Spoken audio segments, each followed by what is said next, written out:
మహాభారతం సులభ శైలిలో పాండవులు మరియు కౌరవుల జననం. కుంతీదేవి వ్రతనిష్టను గడిపి భర్త దగ్గరికి వచ్చి పాదాలకు నమస్కరించింది. పాండురాజు పుత్రోత్సాహం పరవళ్ళు తొక్కుతున్న చూపులతో కుంతీదేవిని చూస్తూ, దేవి, సర్వలోకాలు ధర్మం వల్లనే ప్రకాశిస్తాయి. ఆ ధర్మం ధర్మదేవుని ఆధీనం కాబట్టి ధర్మదేవుణ్ణి ఆరాధించు అన్నాడు. ఆ సాధ్వి కళ్ళు మూసుకొని దుర్వాసుడు తనకు ఉపదేశించిన మంత్రం పఠించింది.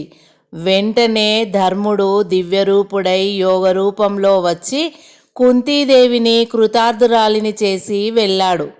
నెల తప్పి క్రమంగా నెలలు నిండి నవమాసాలు గడిచిన తరువాత ఇంద్ర నక్షత్రంలో చంద్ర భగవానుడు కలిసి ఉన్న పవిత్ర అష్టమి తిథి యందు సూర్యాది గ్రహాలు ఉచ్చ స్థితిలో ఉన్న శుభ సమయంలో అభిజిన్మహ లగ్నంలో దశ దిశల దివ్య తేజస్సులను వెదజల్లుతున్న ప్రశాంత సుందర స్వరూపుడైన బాలకుణ్ణి ప్రసవించింది కుంతీదేవి.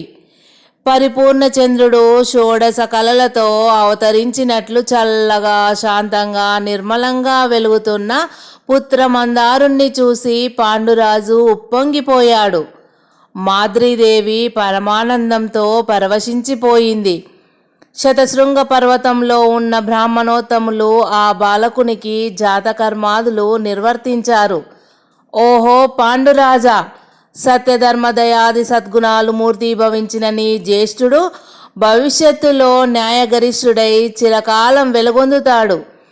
ఇంతవరకు ఏ మహారాజు కూడా నీ వంశానికి సమకూర్చలేని గొప్ప కీర్తి ప్రతిష్టలను సంపాదించే యోగ పురుషుడు ఈ బాలుడు.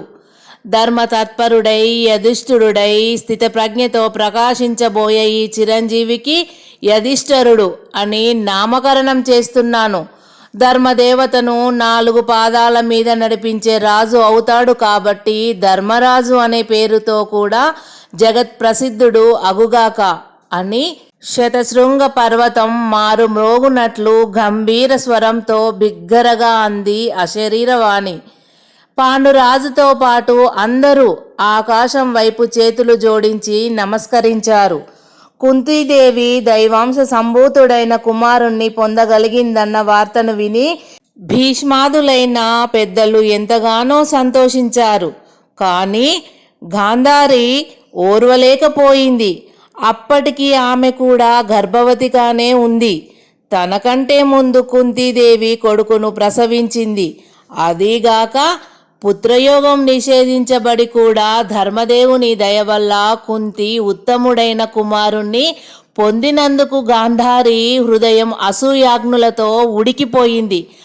అభ్యంతర గృహంలో ఎవ్వరూ లేని ఏకాంతంలో కుమిలి కుమిలి ఏడ్చి ఆ ఏడ్పు ఆవేశాన్ని కలిగించగా 2 చేతులతో గర్భం కేసి ధబా ధబా బాదుకుంది. ఆ కంపనకు తట్టుకోలేక ఆమె కడుపులోని పిండం దూసుకొని వెలుపలికి వచ్చింది. ఆ దుర్వార్త విని భీష్ముడు సత్యవతిని వెంటబెట్టుకొని అక్కడికి వచ్చాడు. గాంధారి పశ్చాత్తాపంతో శోకిస్తూ తన అవివేకాన్ని క్షమించమని ఆ ఇద్దరి పాదాలపై వాలిపోయింది. భీష్ముని మాట ప్రకారం సత్యవతి వ్యాసుని స్మరించుకుంది. తక్షణం ఆ మహనీయుడు అక్కడ సాక్షాత్కరించాడు. జరిగిన సంగతిని తెలుసుకొని వేదాలను విభజించిన తన పుణ్యహస్తాలతో ఆ పిండాన్ని 101 భాగాలుగా విభజించాడు. గాంధారి 100 కొడుకులు 1 కూతురు కావాలని అనుకున్నట్లుగా ఆ మహాత్ముడు అలా పిండ శకలాలను ఏర్పరచడం చూసి ఆశ్చర్యపోయింది గాంధారి. అమ్మ, అవివేకంతో నువ్వు చేసిన ఈ అకార్యం సత్ఫలితాన్ని ఇవ్వలేదు. ఈ 101 పిండ ఖండికలను నేతి కుండలలో ఉంచి జాగ్రత్తగా రక్షిస్తూ ఉండు. 100 పుత్రులు 1 పుత్రిక నీకు కలుగుతారు అని గాంధారికి చెప్పి వ్యాసుడు భీష్మునికి సత్యవతికి నమస్కరించి తిరోహితుడైపోయాడు.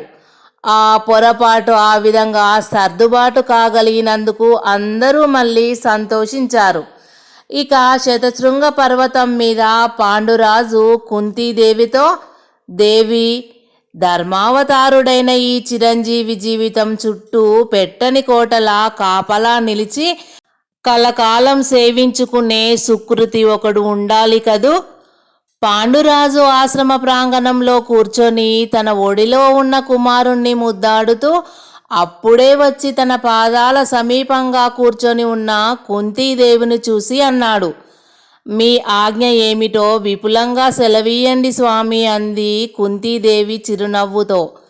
జీవితేశ్వరి, జీవితాంతం విడిచిపెట్టకుండా అనుసరించగలిగే మహాబలశాలి అయిన తమ్ముడు మన యధిష్ఠిరునికి చాలా అవసరం.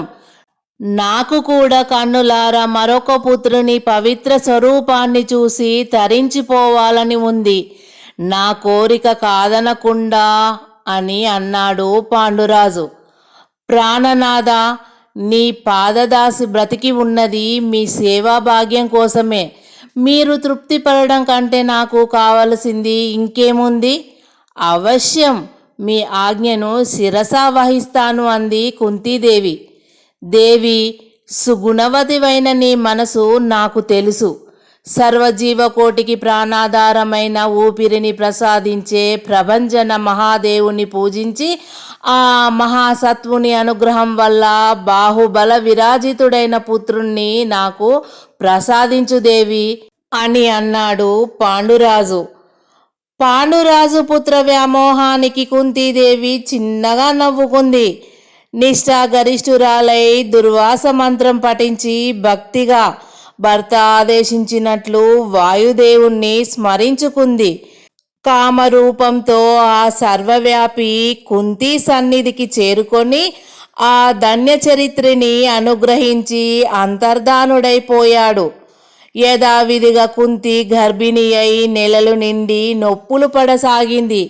ఒక శుభముహూర్తంలో దిక్కులు ప్రశాంతంగా ఉన్న వేళ సమవిశాలమైన ఉన్నత వక్షపీఠం కన్నుల పండుగ చేస్తూ ఉంటే అవయవాలన్నీ దృఢతరంగా ప్రకాశించే వజ్ర శరీరుడైన ఒక అందాల బాలకుణ్ణి ప్రసవించింది కుంతీదేవి.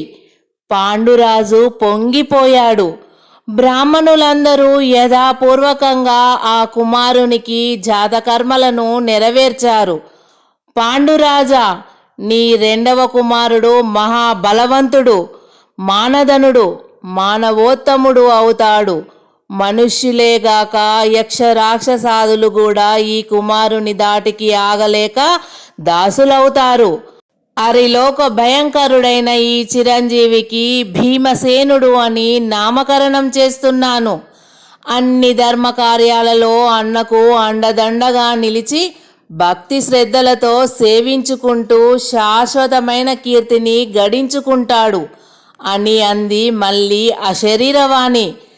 పాండురాజు ఆనంద తరంగాలలో ఓలలాడుతూ ఆకాశం కేసి భక్తిగా నమస్కరించాడు. భీమసేనుడు జన్మించిన రోజుననే గాంధారి పిండ శకలాలు ఉంచిన మొదటి కుండ నుండి కలి అంశలో ఒక బాలుడు జన్మించాడు. అతడు జన్మించగానే నక్కలు, గాడిదలు, గుడ్లగూబలు పిశాచ కర్కశ కంఠస్వరాలతో హస్తినాపురం మారు మ్రోగేటట్లు భీకరంగా అరిచాయి. మేఘాలు లేకుండానే సూర్యుడు తేజో విహీనుడైనట్లు తోచాడు.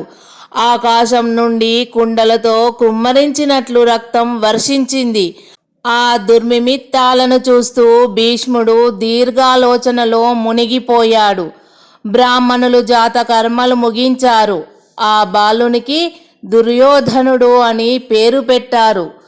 అనంతరం భీష్ముడు సత్యవతితో ఆలోచించి విదురుణ్ణి, మంత్రులను, ధర్మం తెలిసిన విప్రులను వెంటబెట్టుకొని ధృతరాష్ట్రుని దగ్గరికి వెళ్ళాడు.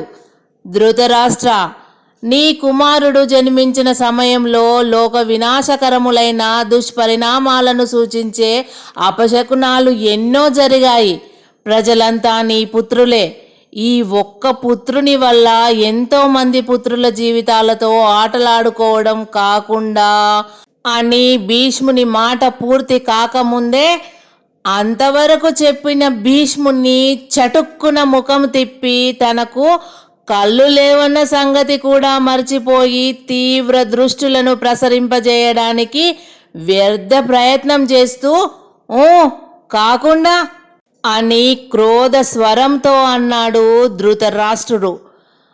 ఆవేశపడకు నాయనా, ప్రపంచ ప్రయోజకుడు గాని పుత్రుణ్ణి పరిహరించడం ధర్మశాస్త్ర దృష్ట్యా రాజులకు అని భీష్ముడు మళ్ళీ అంటుండగానే ఆగండి, లేక లేక కలిగిన నా పెద్ద కొడుకును గురించి ఇక మీదట పన్నెత్తు మాట రానిచ్చినా నేను సహించను. ఇందుకోసమే మీరు వచ్చినట్లయితే ఇక దయచేయవచ్చు అని పెడముఖం పెట్టుకున్నాడు ధృతరాష్ట్రుడు. భీష్ముడు విషాదంగా చిన్న నిట్టూర్పు విడిచి మౌనంగా వెనుదిరిగాడు. భీముడు జన్మించిన 10వ నాడు పాండురాజు ధనుర్ధరుడై తనకు రక్షకుడుగా నడుస్తుంటే ఆ పర్వత మధ్యలో ఉన్న దేవి గృహానికి శిశు సహితయై బయలుదేరింది కుంతీదేవి. మార్గమధ్యంలో ఒక పెద్ద పులి ఎక్కడి నుంచో ఎగిరి కుంతీదేవి మీదికి దూకింది.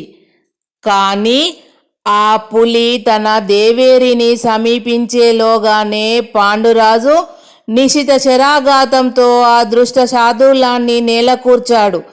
ఆ అదిరిపాటుకు కుంతీదేవి చేతులలో నుండి భీమసేనుడు క్రింద పడిపోయాడు. వెంటనే కుంతీదేవి కెవ్వున కేక వేసింది. పాండురాజు ఒక్క ఉదుటలో అక్కడికి చేరుకున్నాడు. ఆశ్చర్యం! భీమసేనుడు లేత శరీరం చెక్కు చెదరలేదు, కనీసం గీచుకొని కూడా పోలేదు. కానీ ఆ కుమారుడు పడి ఉన్న చోట గండ్రశిలలన్నీ కూడా నుగ్గు నుగ్గుగా అయి పొడిగా మిగిలిపోయి ఉన్నాయి. కుమారుణ్ణి ఎత్తుకొని తల్లిదండ్రులిద్దరూ ముద్దులాడారు. అశరీరవాణి యొక్క వాక్కు యథార్థం చేయగల మహాబలశాలి అవుతాడని మురిసిపోయారు.